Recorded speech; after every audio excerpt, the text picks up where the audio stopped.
केंद्र सरकार को स्टेट गवर्नमेंट के चीफ मिनिस्टर से कंसल्टेंसी करनी चाहिए और आगे अपने वक्तव्य में ये भी कह रही हैं कि इस तरीके की कंसल्टेंसी पहले हुआ कर।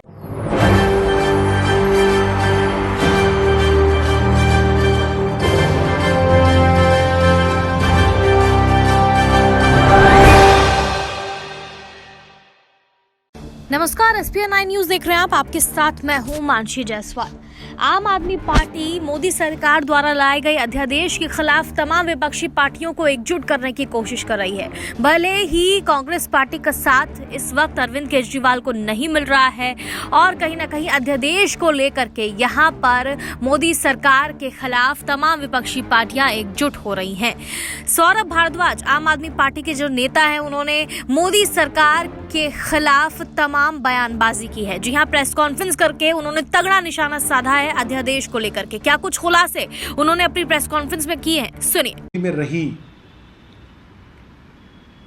तो पहली बार कांग्रेस की सरकार 98 में बनी और 98 से लेकर 2013 तक शीला दीक्षित जी मुख्यमंत्री रही। 1993 से 1998 तक भारतीय जनता पार्टी के 3 मुख्यमंत्री रहे। भारतीय जनता पार्टी की बात तो बाद में करेंगे, क्योंकि भारतीय जनता पार्टी के उस वक्त के सबसे बड़े दिल्ली के नेता अटल बिहारी वाजपेयी और लाल कृष्ण आडवाणी दिल्ली के विषय में क्या कहते थे, क्या सोचते थे, उस पे बारे में बाद में विषय में बात करेंगे। 1998 से लेकर 2013 तक कांग्रेस की 3 बार दिल्ली में सरकार बनी और ये सिर्फ पहली बार जब इनकी सरकार बनी तब ऐसा मौका आया जब इनकी सरकार दिल्ली में थी और एनडीए की सरकार केंद्र में थी और केंद्र में भी एक बहुत मॉडरेट भारतीय जनता पार्टी के लीडर अटल बिहारी वाजपेयी थे। तो ये समझा जा सकता है कि इनको कम परेशानियां हुई होंगी। अब पिछले कुछ दिनों से मैं देख रहा हूं कि दिल्ली कांग्रेस के कुछ नेता दिल्ली के लोगों को गुमराह कर रहे हैं, लगातार झूठ बोल रहे हैं। और आज क्या हो गया, क्या प्रॉब्लम है, क्या कुछ क्या हो गया, तो आप बता दीजिए ना। आप तब से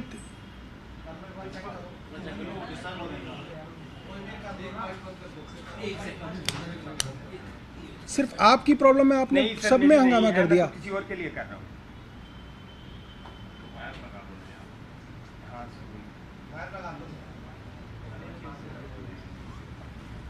तो सिर्फ अगर आपकी प्रॉब्लम है तो आप इतना हंगामा क्यों मचा रहे हो फिर वहां पे?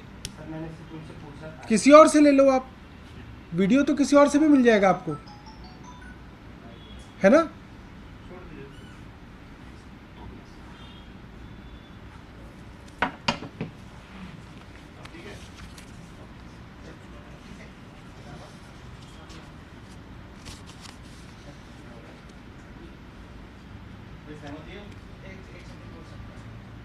नहीं, अगर अब आपका नहीं चल रहा होगा तो कोई बात नहीं, बाकियों का तो होने दीजिए।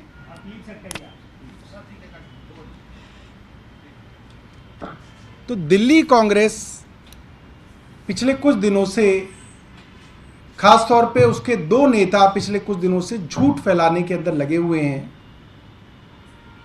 और ये कहना चाह रहे हैं कि आम आदमी पार्टी की सरकार जो दलीलें सुप्रीम कोर्ट में दे रही है और दिल्ली के जिस कॉन्स्टिट्यूशनल स्ट्रक्चर की बात हम लोग सुप्रीम कोर्ट के अंदर कर रहे हैं या प्रेस के अंदर कर रहे हैं, वो झूठ है। और कांग्रेस ने कभी इस तरीके की बात नहीं की, कभी इस तरीके की विचार नहीं किया। आज मैं आपके सामने 11 सितंबर 2002 का कांग्रेस का 1 डे के स्पेशल सेशन के मिनट्स लेके आया हूं, जिसके अंदर और किसी ने नहीं, खुद उस वक्त की मुख्यमंत्री शीला दीक्षित ने एक मोशन मूव किया केंद्र सरकार के खिलाफ ये मोशन मूव किया गया और उसमें उन्होंने एमएचए द्वारा 2 पत्रों का जिक्र किया 2002 में, कि एमएचए ने 2 पत्र उस समय पे दिल्ली सरकार को लिखे, जिसमें उन्होंने कहा कि government of NCT of Delhi नाम की कोई चीज हम रिकॉग्नाइज नहीं करते। दिल्ली में सिर्फ एक ही गवर्नमेंट हो सकती है, या तो सेंट्रल गवर्नमेंट हो सकती है या स्टेट गवर्नमेंट हो सकती है, लिहाजा सिर्फ सेंट्रल गवर्नमेंट है, और अगर दिल्ली के अंदर कुछ है तो वो एलजी है। यानी कि दिल्ली गवर्नमेंट को उन्होंने एलजी कह के डिफाइन किया 2002 में, और शीला दीक्षित उसके खिलाफ मोशन लेके आई, और उसके अंदर वही की वही सारी की सारी बातें कही गई हैं जो पिछले कुछ महीनों से हम लोग कह रहे हैं। अब वो बातें क्या हैं आप सुनिए। ये उनका रेजोल्यूशन है। This house condemns this decision of home ministry taken without the consultancy of the popularly elected Delhi government. This house is of view that these orders are in total violation of all democratic traditions and harmonious relations between center and states। यहाँ पे कांग्रेस की मुख्यमंत्री दिल्ली को state गिन रही हैं। वो ये कह रही हैं कि इस तरीके का जो ऑर्डर आया है वो राज्यों और केंद्र के संबंधों को खराब करता है। आगे क्या कहते हैं?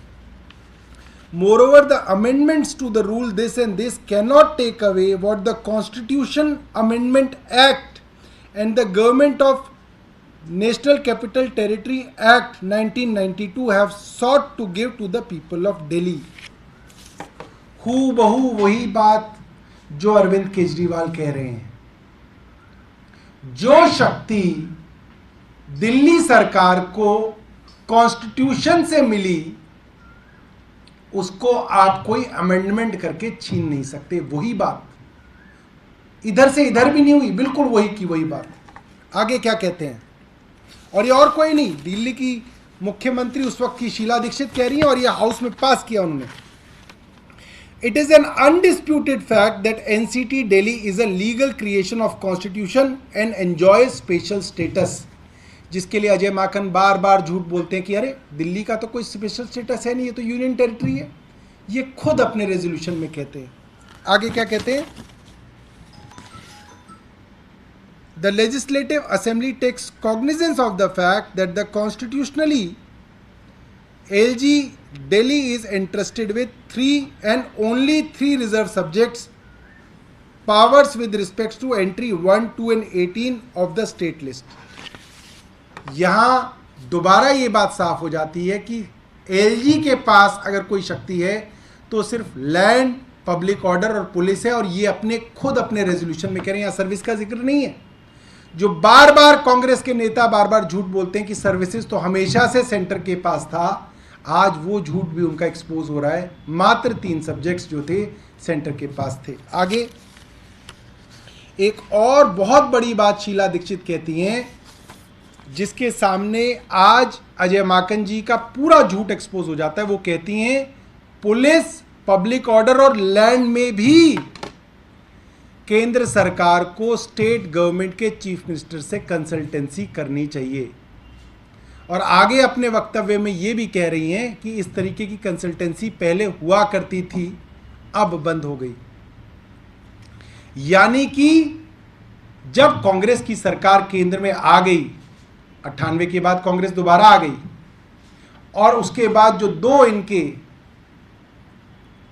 माफ कीजिएगा, 1998 से 2004 तक भारतीय जनता पार्टी की एनडीए की सरकार रही, और जब 2004 के बाद दोबारा से 10 साल के लिए यूपी आ गई, एनडीए खत्म हो गई, तो फिर से लैंड, पब्लिक ऑर्डर और पुलिस के मामलों में भी केंद्र सरकार और दिल्ली सरकार के मुख्यमंत्री की कंसल्टेंसी। तो सुना आपने किस तरीके से यहाँ पर सौरभ भारद्वाज की तरफ से प्रेस कॉन्फ्रेंस करके मोदी सरकार की धज्जियां उड़ाई गई और ये साफ तौर पर दर्शाया गया कि अध्यादेश को लेकर के मोदी सरकार किस तरीके से जनता को बरगलाने की कोशिश कर रही है और वहीं दूसरी तरफ जिस तरीके से केजरीवाल को फंसाने की कोशिश की जा रही है उससे मोदी सरकार खुद ही फंसती हुई नजर आई। आप इस पूरे मामले पर क्या सोचते हैं हमें कमेंट करके जरूर बताएं। देश और दुनिया की तमाम बड़ी खबरों के लिए देखते रहिए SPN 9 न्यूज।